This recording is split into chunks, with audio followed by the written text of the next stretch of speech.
Hello, fellow adventurers, and welcome back to another episode of Word Safari. In this episode, we're going to take a look at yet another Indo-European root that gives birth to a whole family of words that we have in English today from a number of sources. This root is the root dem. What did the root dem mean in Indo-European?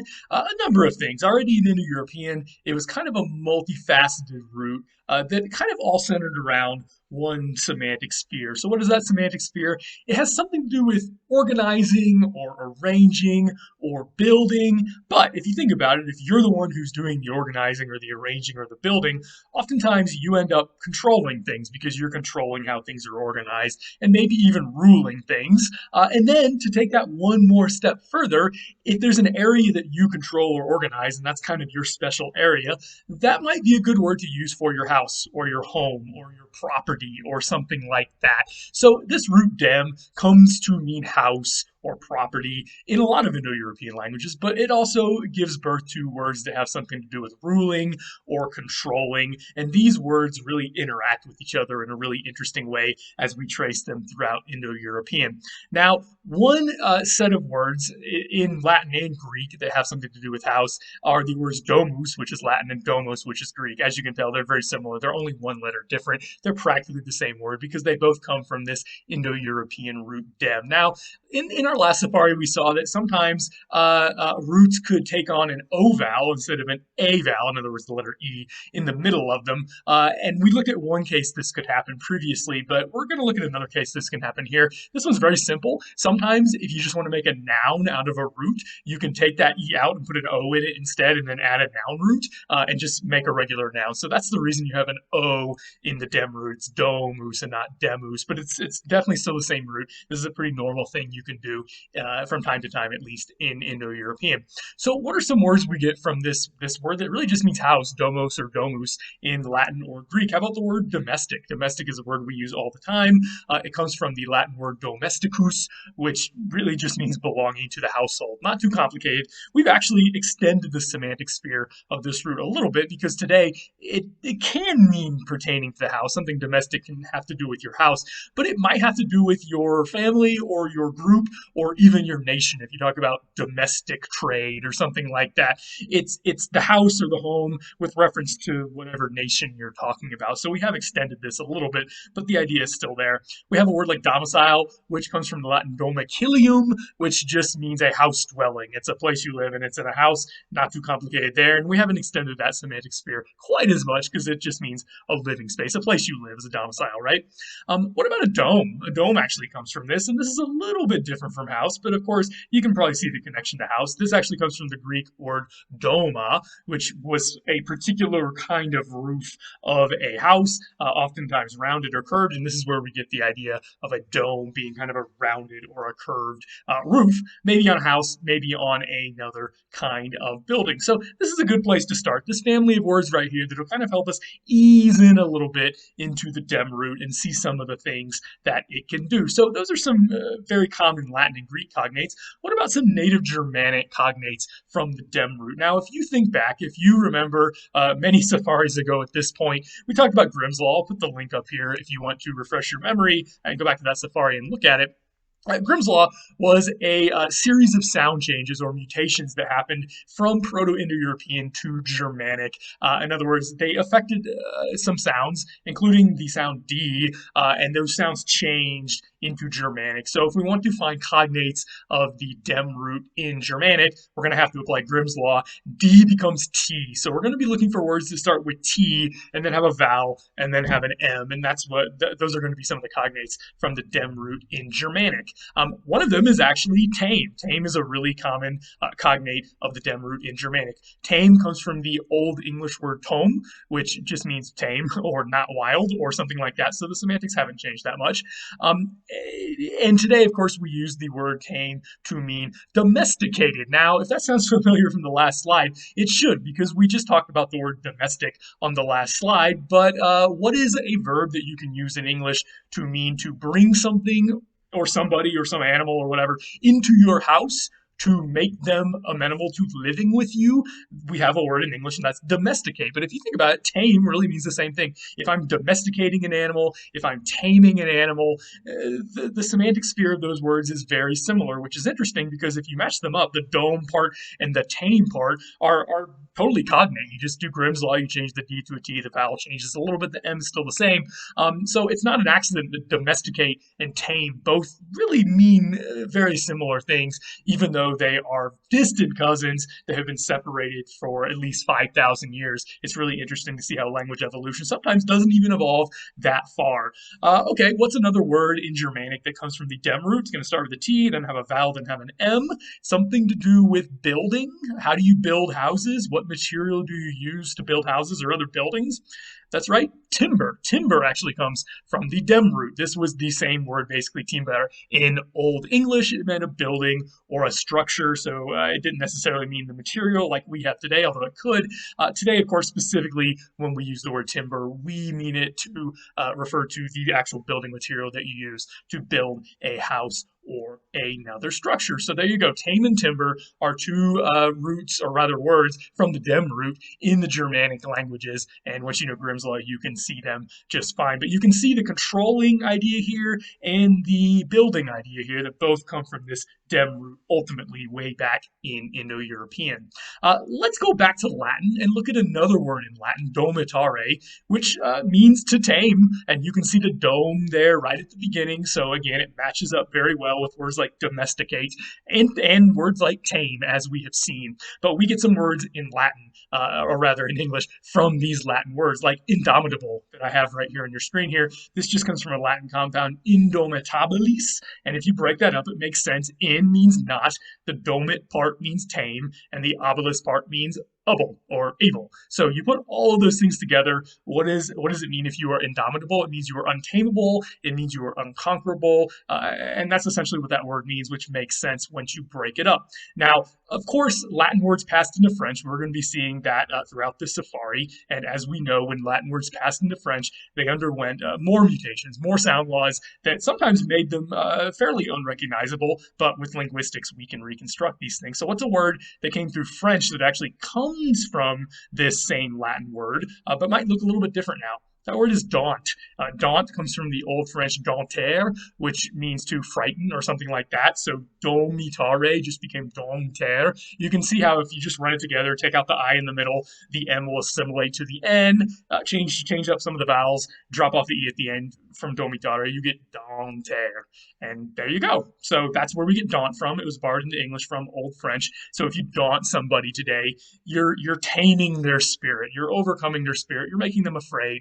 Something like that. Of course, we have the word undaunted, which is actually very similar etymologically to indomitable. If you were indomitable, you were probably undaunted, and vice versa, because those are actually the same word. One just comes straight from Latin, and the other has come through French, and it's changed a little bit. Now we're going to look at a whole bunch of words. In fact, most of the rest of the safari, we're just going to be looking at words that come from this one Latin word, dominus. Now, the word dominus in Latin comes from the Dem root, and it really comes from domus, that word that meant house that we looked at several slides ago. It has a suffix in on the end that just really means pertaining to. So originally, dominus would have just been somebody pertaining to the house. But of course, if you're pertaining to the house, you belong to the house, you're the one who is maybe ruling the house. That's the way that this word sort of developed semantically already in Roman times. Dominus would be ruler of the house. And then furthermore, it kind of got broadened a little bit more. So a dominus might not necessarily just be the ruler of the house, but it could be the ruler of other things. So this kind of came to be a standard word in classical Latin for master or lord, whether it's a human lord or God the Lord. Dominus might be a word that you would use, even though we wouldn't necessarily say God is the master of any particular house, unless you think of the house being the whole world, and that's how people, of course, would have thought of him. So you could see how this word could sort of grow semantically. So we get so many words in English that ultimately stem from dominus, that again goes back to domus, which goes back to the Dem root. And again, you can see these ideas of house and these ideas of ruling kind of mixing together as we go on on this safari. What's one word that comes straight from Dominus that we get in English? How about dominate? Of course, if you dominate somebody, you're ruling over them or, overpowering them. Dominate just comes from the Latin noun, actually, dominatio, which was a ruling over, an instance of ruling over. And of course, to dominate somebody just means to rule over them or to be stronger than them or to beat them at some game or something like that, right? That's what it means to dominate. We get the noun dominion, which of course comes from a similar word in Latin, dominio, which just meant ownership. And so dominion is authority or rule over somebody or over some group or over some geographical area or whatever. How about a word like domain? Domain comes from this as well. The vowels have been a little bit messed up because this one came through French.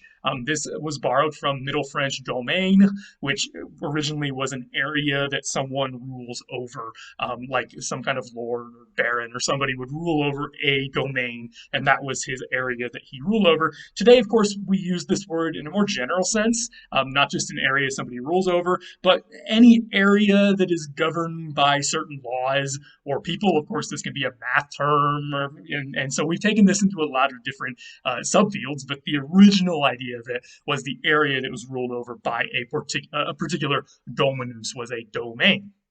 Okay, what else comes from dominus? We can put some prefixes on this word or this root, even all the way back to Latin times, and get some things out of it. So what about a condominium? Or as we say in modern English, a lot of times we just shorten it to condo, but we know condominium is the whole word when you have a condo.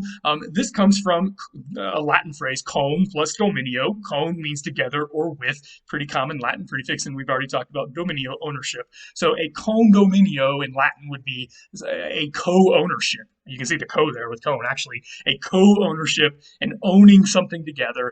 If you own a condo, it's basically an apartment in a building that you jointly own with other people. So you can see the idea of owning something together with other people. What's another prefix we can put on dominus to get another English word that has something to do with ruling? How about predominant? And of course, we have verbs like predominate as well. So predominant, whatever, whether you have that suffix there or a different one. Predominant comes from Latin praedominant, which has three parts there.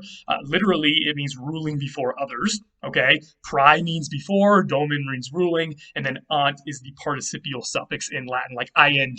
So that's the ing there in ruling before. So if you're praedominant in Latin, you're ruling over something and you're doing it better than others, or you're above them or whatever. And that's, you can see where we got that meaning that we have today in English from the Latin meaning. If something is predominant, it's greater in strength or numbers than other things. And of course, that's how we use the word today, but it does come from dominus ultimately. Okay, let's see what else we can get out of dominus. There are some words that pass through French that look a little bit different, kind of like we saw with daunt a few slides ago, where once they pass through French, they might not trip your sensors as something that you would necessarily consider was from dominus, but these words are from dominus, and it makes sense once you trace them. One word that is from dominus that has passed through French is dungeon.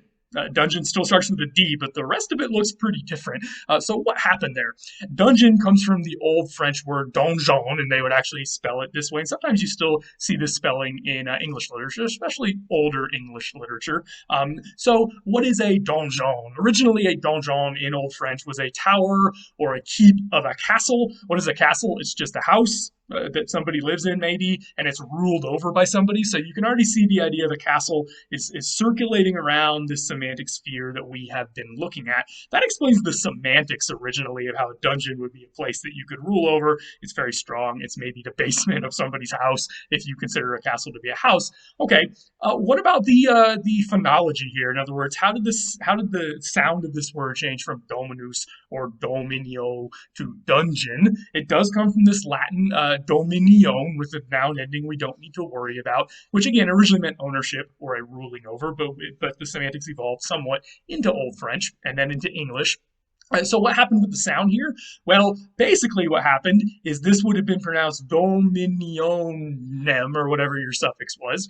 And as was usually the case in Old French, middle syllables oftentimes would just fall out. They would just stop pronouncing them and then run the consonants together. So dominionem became dominion, and you got a y there, and y's cross linguistically, but especially in the Romance languages a lot would become j sounds. Yo became a j sound. So dominio became donjo, dominio, donio, donjo.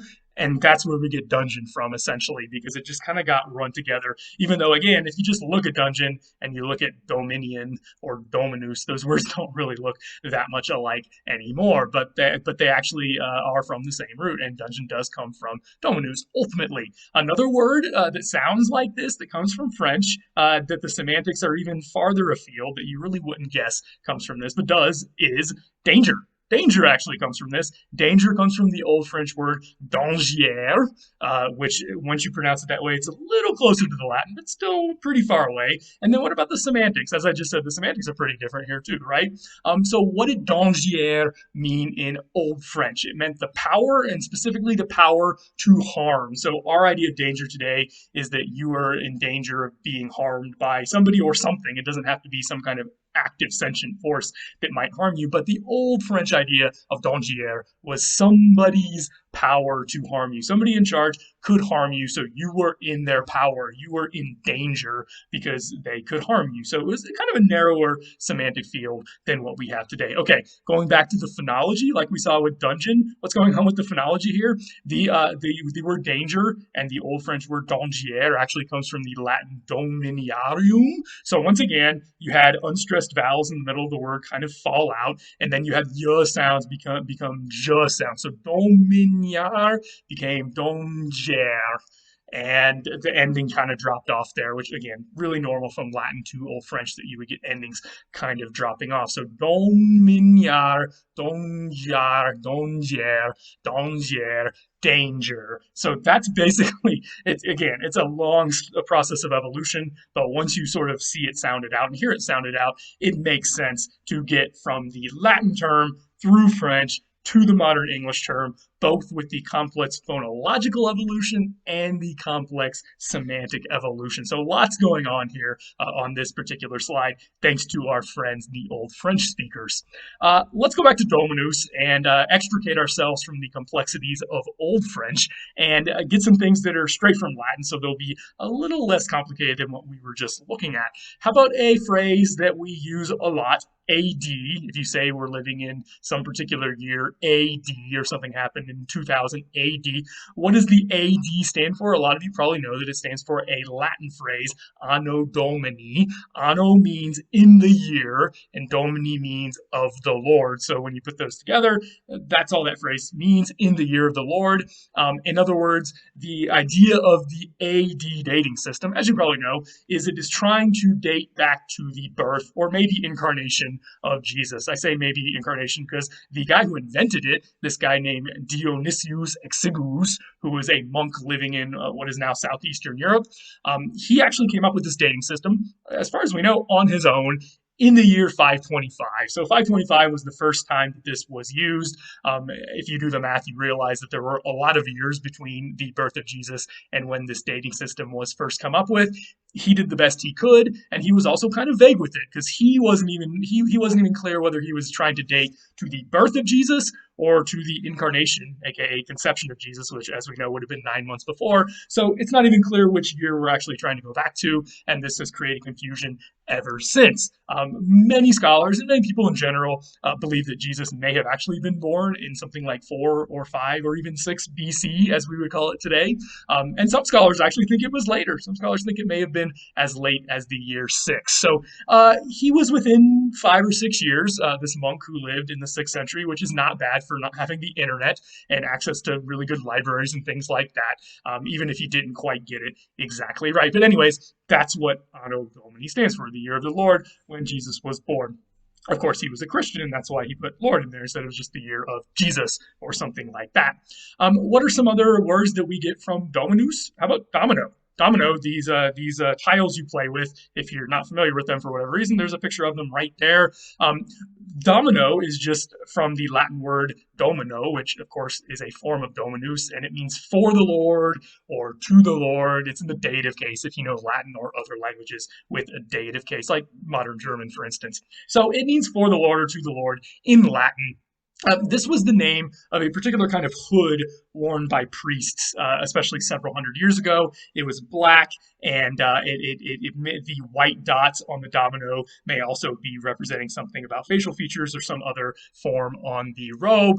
And it's a whole other story as to why the robe was called a domino in the first place. But regardless, that is the connection. It went from a phrase, something about to or for the Lord, to the name of the robe, to the name of dominoes. Those things on your screen there. And then, of course, if we wanted to take it one step further, the international pizza chain Domino's Pizza, and by the way, they have not paid me for this mention. The international pizza chain Domino's Pizza, of course, named themselves after Domino's ultimately. So you can even put some pizza in here if you wanted to. Okay, what else? We actually get two countries out of the 190 something countries that we have in the UN today. Two of them actually come from the Dem root, which is not a bad ratio for one Indo-European root. Both of them are in the Western Hemisphere, in the Caribbean, and one of them is the small island nation of Dominica, or sometimes pronounced Dominica. Dominica is from the Latin phrase dies Dominica. Dies means day. Dominica means pertaining to the Lord. That ic ending between the domin and the ending, which just says it's feminine, is a Latin suffix that says pertaining to. So ic means pertaining to, domin means Lord, Dominica means pertaining to the Lord, dies Dominica means the day that is pertaining to the Lord, or the Lord's Day, if you want to say it that way. Of course, in Christian circles, the Lord's Day is Sunday, so this is the normal way you would say Sunday, at least in later Latin. And yes, Romance languages today generally get their name for Sunday from Dominica. So for instance, Domingo in Spanish, of course, comes from Dominica. This island was named by Christopher Columbus because he sailed by it on a Sunday. Now, this you would think is not a very sustainable way of naming islands, because if you name them by the day of the week you pass them by on, you're going to run out of individual names very quickly. But for whatever reason, this one stuck. This is Sunday Island, and now it's the nation of Sunday, all the way back to the Dem root and back to the word Dominus. What's the other nation that comes from the Dem root? Of course, you probably know it's the Dominican Republic, which is not that far from Dominica down in the Caribbean. The Dominican Republic gets its name actually from a different root, but ultimately going back to the Dem root. It gets its name from the Dominican order, which is a particular group within the Catholic Church that was founded about 800 years ago. And this group was instrumental in the original settling of the island of Hispaniola, which is where the Dominican Republic is. And so that is ultimately why the nation got named the Dominican Republic. Where did the Dominican order get its name from? It actually just got its name from a guy named Dominic of Guzman, which was a Spanish guy who, like I said, lived about 800 years ago. And his name means belonging to the Lord. So there's actually multiple steps you have to follow to trace Dominican Republic back to Dominus. You get Dominican Republic, which comes from the Dominican order, which comes from the guy named Dominic, which comes from Dominus, which comes from Domus, which comes from Dem. So I didn't count how many steps that was, but it's quite a few steps. And again, this is why we take safaris, because you just never know where you're going to end up. In this case, we ended up on the beach, probably with some coconuts and some palm trees. I mean, not literally, but hopefully that's where you're watching this at.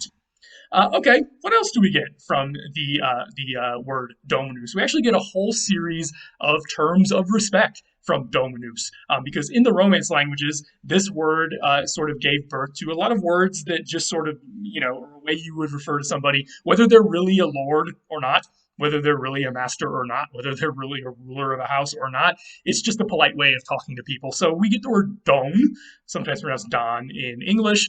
This comes from both Spanish or Italian, because in both Spanish and Italian, Dominus was shortened, at least in some cases, to don, especially in an unstressed environment. So don can come from Spanish or Italian. We get names like Don Juan or Don Giovanni, or a Mafia Don for that matter, especially in the United States, from this word don, which ultimately comes from Dominus. In that sense, if you think about it, it is the etymological equivalent of our word Mr. in English. Many safaris ago, we talked about how the word Mr. is just a sort of unstressed form of the word master. So it's a nice way of referring to somebody. It's a respectful way of referring to somebody, even if they're not the master of anything. Even if they're really don't have any money or poor, you might still call them Mr. Whatever, right? So again, it's just a title of respect, and that's what Don is doing in Spanish and Italian. It's just a shortened form of a word that means master, even if the person you're talking to is not really the master of anything. And in that sense, it's very much like our word Mister. What about some feminine terms that come from Dominus? We get dame. Dame comes from the Old French dame, which was, again, just the feminine version of this. Mistress of the house, the feminine ruler of a particular house would be a dama in Old French. Again, we get dame from this today in English. But dama came from Latin domina. And again, you can see how in French this was run together. The I in the middle was sort of dropped, as we've been seeing with a lot of the French terms. So domina became domina, which became dama. And that's where you get dame ultimately today. Of course, we have totally dropped the E at the end and the great vowel shift. This happened to that A, the first vowel. Originally, this was just or rather nowadays, when we use it, it's a woman of rank. Of course, this can be a phrase, especially in British English, for a particular rank of woman or a noble woman or a woman whom you are trying to respect in some way. Another iteration of this word is madam or madame, or however you want to pronounce this. It can be with or without the E. Either way, it comes from domina, the feminine of dominus. And madame or madame comes from Old French madame, which is my lady. You just put ma on the front, which just means my, and this comes from mea domina in Latin.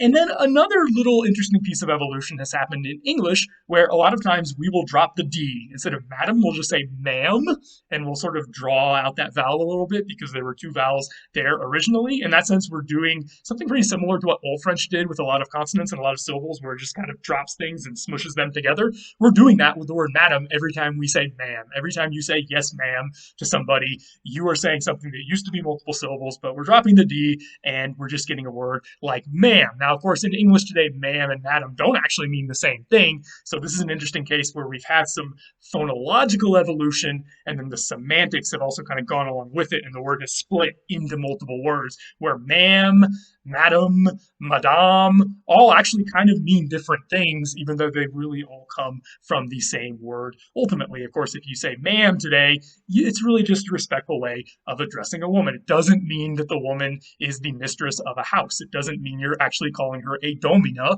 which is where this word comes from in Latin ultimately. What are some other things that come from dominus? How about Madonna?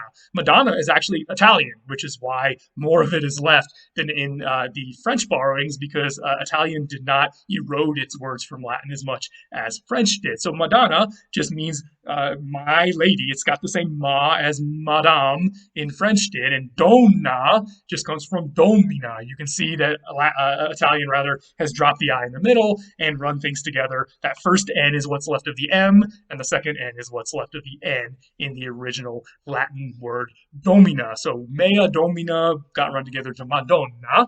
And again, this originally just meant my lady, but it oftentimes came to refer to one particular lady who was important in the Christian faith, especially in Italy, of course, and that was and is the Virgin Mary, which is why the phrase Madonna oftentimes gets associated with the Virgin Mary. Of course, I probably don't need to tell you there's a female pop star who has appropriated this name within the past 40 years or so. So when you hear Madonna, you might not think the Virgin Mary anymore, at least not as the first primary referent of that term. And in case you're wondering, yes, the English name Donna does come from this as well. Not the ma part, but just the Donna, the donna part comes from domina, and it just meant lady or means lady in Italian.